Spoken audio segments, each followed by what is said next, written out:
হরে কৃষ্ণা, রাধে রাধে। নমস্কার, কেমন আছেন সবাই? শান্তির পরিবার নতুন একটি ব্লগে আপনাদের সবাইকে স্বাগত। আমরাও সবাই ভালো আছি। আর আপনারা আমায় কমেন্ট করে জানাবেন আপনাদের ওদিকে শীতটা কেমন পড়লো। আজ আমি আপনাদের সাথে আমার মেয়ের স্কুল টিফিনের একটি রেসিপি শেয়ার করব, যেটা খুবই হেলদি অ্যান্ড টেস্টি। আর আমরা মারা সবসময় চাই আমাদের বাচ্চাদেরকে হেলদি অ্যান্ড টেস্টি খাবার দিতে, যাতে ওর পেটটাও ভরে থাকে আর ওর স্বাস্থ্যেরও কোনো হেরফের না হয়। প্রথমে কড়াতে আমি একটু বাটার নিয়ে নিয়েছি, তারপরে ক্যাপসিকাম, গাজর, বিনস, আপনারা চাইলে আপনাদের খুশি মতো সবজি অ্যাড করতে পারেন। একটু লবণ দিয়ে ভেজে নিয়েছিলাম। তারপর এখানে আমি পনির নিয়েছি। পনিরটা অবশ্যই ভালো করে ধুয়ে নেবেন। পনিরে থাকা প্রোটিন, ভিটামিন, মাল্টিমিনারেলস, তারপরে ক্যালসিয়াম, হেলদি ফ্যাট সমস্ত কিছুই একটা বাচ্চার বিকাশের জন্য খুবই ভালো। শুধু বাচ্চা কেন, আমাদেরও জন্য কিন্তু পনিরটা খুবই ভালো। আমি আবার ফ্রাইং প্যানে একটু বাটার দিয়ে পনিরগুলোকে হালকা একটু নেড়েচেড়ে তুলে রাখবো। আমাদের বাড়িতে পনিরটা সবাই ভীষণ পছন্দ করে, তবে মা খান না, আর আমার শ্বশুর মশাইও ইদানিং পনির খেতে চাইছেন না। তো আমরা পনির করলে বেশিরভাগ সময় আমাদের জন্যই করে নিই, মা বাবার জন্য আলাদা কিছু সবজি করে দিই। আপনারা হয়তো দেখে থাকবেন আমার মেয়ের জন্য যখন আমি স্কুলের টিফিন বানাই, সেখানে আমি বেশি লঙ্কা ব্যবহার করি না। অ্যাকচুয়ালি কী জানেন তো, আমি না ওকে ঝাল খাওয়ানোর চেষ্টা করি, কিন্তু কেন বুঝতে পারছি না, ও ঝাল জিনিসটা খেতেই পারছে না। আচ্ছা, আপনাদের সাথেও কি এমনটা হয়? আমাকে একটু জানাবেন আমি আর কিভাবে ওকে ঝাল খাওয়ানোর অভ্যেসটা করতে পারি। এমন না যে আমি রিসেন্ট ওকে ঝাল খাওয়ানোর চেষ্টা করছি, বিগত 3-4 বছর ধরেই করছি, কিন্তু লাভ কিছু হচ্ছে না। একটু ঝাল খাবার খাওয়ালেই একদম কেঁদে ফেলে।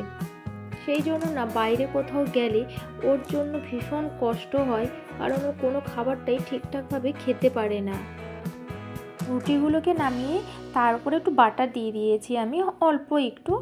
আর ওই যে সবজিগুলো আমি ভেজেছিলাম, সেই সবজিগুলোই আমি একটুখানি দিয়ে দিয়েছি। আর যে পনিরটা আমি রেখেছিলাম একটু ফ্রাই করে, সেই পনিরটাই আমি দিয়েছি। আর ওপর থেকে একটুখানি সস দিয়ে দেব, বেশি দেব না সসটা অবশ্য। আগে যখন আমার মেয়েকে পনিরটা খাওয়ানোর জন্য আমি চেষ্টা করতাম, ও না একেবারেই পনির খেতে চাইতো না। তখন হয়তো তার টেস্ট বুঝতে পারতো না, না ভালো লাগতো না, আমি জানি না। তবে এখন যত বড় হচ্ছে দেখি পনিরটা খাওয়ার জন্য একটু বায়না ধরে। তবে ও বেশি পছন্দ করে মিক্সড ভেজ, ওর সাথে যে পনিরটা থাকে সেটা, আর না হলে পনির বাটার মশলা। আর আমি দুটো সাদা কাগজ নিয়েছি, সেইগুলোকে ওই রুটিটাকে রোল করে ওর ভেতরে দিয়ে সুন্দর করে মুড়ে দিয়েছিলাম, যাতে সবজিগুলো এদিক ওদিক না পড়ে, সসটাও না এদিক ওদিক পড়ে যায়। তারপর এরকম করে রোল করে রেখে সুন্দর করে প্যাক করে দিয়েছিলাম। আর আজকে ফ্রুটস হিসেবে দিয়েছিলাম একটু আঙুর, আর ওই যে শসা যেটা বেশি হয়েছিল তো সেটাই একটু দিয়ে দিয়েছি, আর কিছু খেজুর। আমি জানি ও একটু হলেও খাবে, আর হয়তো 1-2 ফ্রেন্ডকে দেয়, সেই জন্য না একটু বেশি করেই আমি দিই, যাতে ও নিজের জিনিসটা খায়। এদিকে না আমি চাটা বসিয়ে দিয়েছি, চাটা ফুটুক, আর একদিকে দুধটাও বসিয়েছি, দুধটা একটু ফুটিয়ে নেব। চাটা খেয়ে চলে এসেছি মেয়েকে ঘুম থেকে তুলতে। জানেন তো, যখন ও ঘুমোয় একদম শান্ত থাকে পরিবেশটা। ওকে যখন আমি তুলি, ও যখন ঘুম থেকে ওঠে, চোখ খোলা মাত্রই ও আমাকে দেখতে চায়। আমাকে দেখার পর তারপর না ও একটু কোলে ওঠার বায়না ধরে এখনো পর্যন্ত। আর আমারও বেশ ভালো লাগে, একটু কোলে নিয়ে আদর করি। আদর টাদর করার পর তারপর ও আমার কোল থেকে নামে। এত বড় হয়ে গেল, তবুও মনে হয় এই তো সেই দিন জন্মালো। মেয়ে দেখতে দেখতে কত বড় হয়ে যাচ্ছে।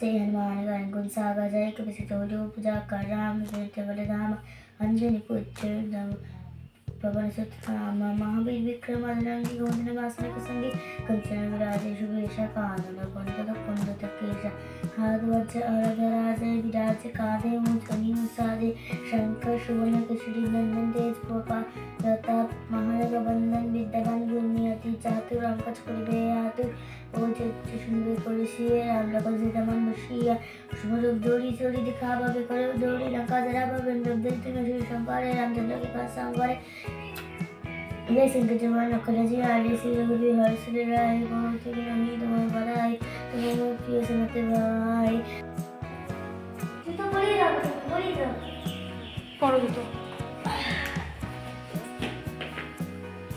देखो ना पापा मैं बोली देना तो তুমি নিজে নিজে পড়তে পেরে গেছো।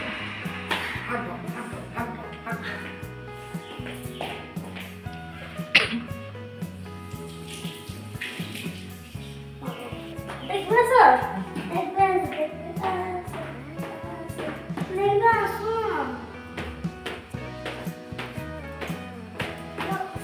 তুই তো পারলে মনে হয় পুরো স্কুল অবধি আমাদেরকে নিয়ে যাবি, তোকে দেখার জন্য। এখানে দাঁড়িয়েছি না। রাধে রাধে।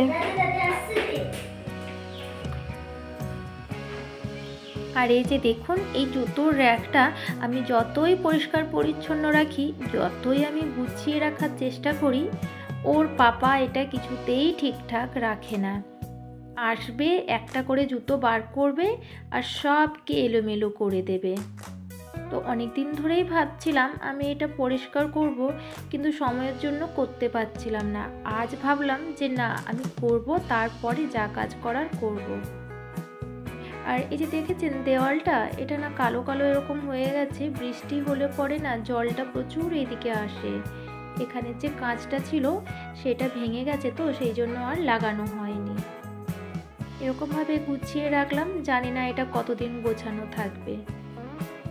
চলুন এরপর আমরা একটুখানি স্টোর রুমে যাব। এখানে না আমার অনেক জামা কাপড়ও রাখা আছে আর অনেক জিনিসপত্রও রাখা আছে। আর সাথে যেহেতু ওর পাপার ছেলেদের গার্মেন্টসের দোকান, মানে জামা কাপড়ের, তো সেই জন্য জামা কাপড় ঠান্ডাটা বেশ ভালোই পড়েছে, সেই জন্য না উপরে কতগুলো সোয়েটার ফোয়েটার আমাদের রাখা আছে, সেগুলো সব নিতে আসলাম। এই যে এক বস্তা বার করেছি, এখনো ওপরে অনেক শীতের পোশাক আছে। এবার আর বলতে পারবে না কেউ যে তোমার পাচ্ছি না, বাচ্চার পাচ্ছি না। তুমি আসো, খোঁজো, দেখো, আমার কিছুই পাচ্ছি না। আমি সব বার করে নিয়েছি, আমার কষ্ট হোক, গুছিয়ে রাখবো, আবার শীতটা চলে গেলে আবার তুলে রাখবো এইগুলো স্টোর রুমে, তাও ভালো। কিন্তু এদিক ওদিক যাওয়ার সময় যদি হাতের কাছে মানে যে জিনিসটা পরবো সেটাই যদি না পাই, তাহলে কেমন রাগ ধরে আর খুব খারাপও লাগে যে এত থাকা সত্ত্বেও পড়তে পারছি না। আর ওর পাপাকে যদি আমি বলি কোনো একটা জিনিস তুমি ধরে আনো, সে বোধহয় সেটাকে মেরে কেটেই তারপর নিয়ে আসে। ওর দ্বারা কিচ্ছু হয় না। চোখের সামনেই জিনিসটা থাকবে, তবুও উনি কিছু খুঁজে পান না। পুরো ঘর তোলপাড় করে দেবে সেই জিনিসটা খোঁজার জন্য। অথচ আপনি যাবেন, দেখবেন জিনিসটা ওর চোখের সামনেই আছে। আর ওই সময়টা আমাকে ভীষণ বিরক্ত লাগে, খুব রাগ ওঠে।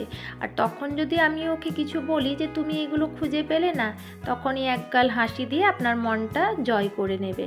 শেষে আমি সব ঠিকঠাক করে ফেললাম। এই যে র্যাকটা দেখাচ্ছি, ওটা ওর পাপার। আর এগুলো মেয়ের টুপি রেখেছি। আর এইগুলো সব আমার। এই পাশটা আমি দখল করে নিয়েছি। আর এই পাশের যত আছে সব স্টল আছে, শাল আছে, সব কিছু। এটা আমার, এটা আমার মেয়ের। আর এটা আমার মেয়ের একটা হেডফোন বলে ও কানে দেওয়ার। আর এই যে র্যাকটা দেখছেন, এইগুলো সব আমার মেয়ে। আরও আছে ওপরে জানেন, অনেক সোয়েটার ওর।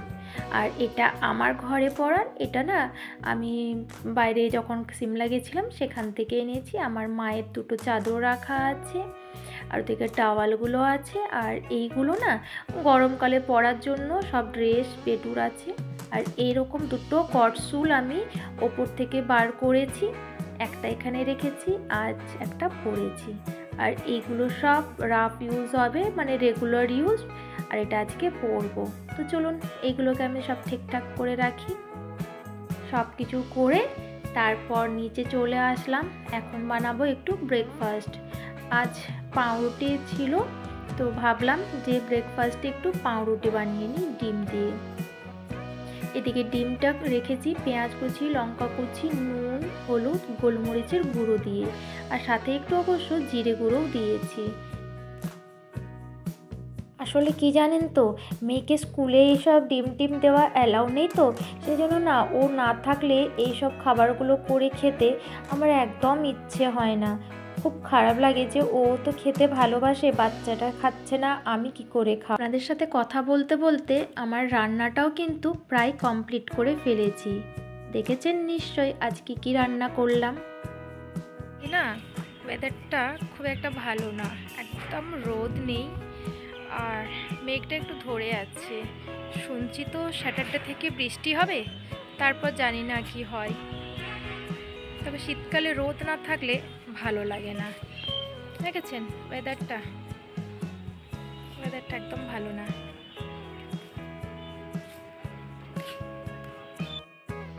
এখন মেয়ের জন্য একটু দুধ গরম করছি। মেয়েকে দুধ খাইয়ে একটুখানি টিউশন পাঠাবো। তবে খুব একটা গরম দুধ খায় না, একটু হালকা উষ্ণ গরম করব, আর বাকি দুধটা ছেড়ে দেবো, আস্তে আস্তে ফুটে যাবে। চলুন মেয়েকে এক গ্লাস দুধ খাইয়ে দিই।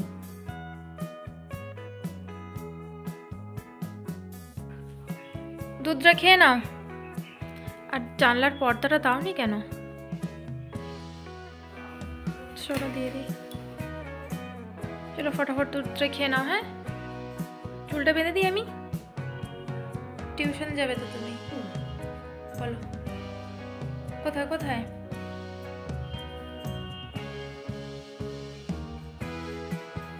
বলো কি বলছো? এই সোয়েটারটা পরবে তুমি আজকে? আচ্ছা ঠিক আছে পরবে। বেটু দেখি ড্রেসটা কেমন লাগছে।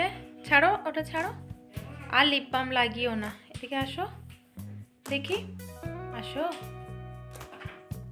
আসো, আর লাগাতে হবে না, এখানে দাঁড়াও। এই ড্রেসটা কাশ্মীর থেকে নিয়ে এসেছিলাম, তাই না বেটু? আমরা ফেভারিট এটা আমার। খুব লাইট কালার, অল ওভার এরকম ওয়ার্ক করা আছে, ছোট্ট ছোট্ট। ভিতরে কোনো কাট কাট কিছু নেই যেটা চুলকায়। এটা পুরো একদম উল দিয়ে বানানো, পুরো একদম সফট সফট, একদম সফট। ভিতরটা আমি না জামা পরলে আমার কিছু কিটকিট করবে না, পুরো সফট উল দিয়ে বানানো। হাওয়া ঢুকবে কারণ এখান দিয়ে অনেক সফট। এই হলো, আমি এটা তুলে দিই। তোমার এটা খুব ফেভারিট না? শীতকাল হলে আমি এটা পরি। শীতকাল হলে এটা তো গত বছর আমরা এনেছি, লাস্ট ইয়ার ওহো হ্যাঁ, আমরা গেছিলাম না। কিন্তু তারপরের থেকে তো আমি এটা পড়তে থাকি না, সারাক্ষণটা ভালো লাগে এটা পড়তে। কাশ্মীরেও পড়েছিলাম। ঠিক আছে, গোল গোল একটু ঘুরে যাও। ঠিক আছে, আর না বাই। আপনাদের সাথে কথা বলতে বলতে চিলি চিকেনটাও রেডি করে নিই। চিকেনটা ভালো করে ধুয়ে তাতে লেবু আর ডিম মিশিয়ে রেখেছিলাম 10 মিনিট। তারপরে ওতে আদা রসুনের পেস্ট দিয়েছি, জিরে গুঁড়ো, ধনে গুঁড়ো, সয়া সস, আপনারা আপনাদের আন্দাজ অনুপাতে দেবেন, লঙ্কা গুঁড়ো, আর ওতে দেওয়া হয়েছে চিলি সস, টমেটো সস, একটু খাবার সোডা, আর দিয়েছিলাম কর্নফ্লাওয়ার। সব কিছু একসঙ্গে বেশ ভালো করে ম্যারিনেট করে আমি রেখে দিয়েছিলাম প্রায় 1 ঘন্টা। যদিও বা আজ এই চিলি চিকেনটা আমার কর্তামশাই করেছিলেন। আর এইদিকে একটা বাটিতে tomato sauce, chilli sauce, soya sauce, লবণ আর একটুখানি চিনি, সব কিছু দিয়ে একটু জল দিয়েছিলাম, তাতে ভালো করে পেস্টটা বানিয়ে আমি রেখেছিলাম। চলুন এটাকে রেস্টে রেখে দিই। এরপর আমি ক্যাপসিকাম আর পেঁয়াজ এইভাবে কেটে রেখে দিয়েছিলাম। আজকের মতো ব্লগটি এখানেই শেষ করছি। দেখা হবে আগামীকাল আবার একটি নতুন ব্লগ নিয়ে আপনাদের সাথে। সবাই ভালো থাকবেন, সুস্থ থাকবেন আর এভাবেই আমার পাশে থাকবেন। বাই।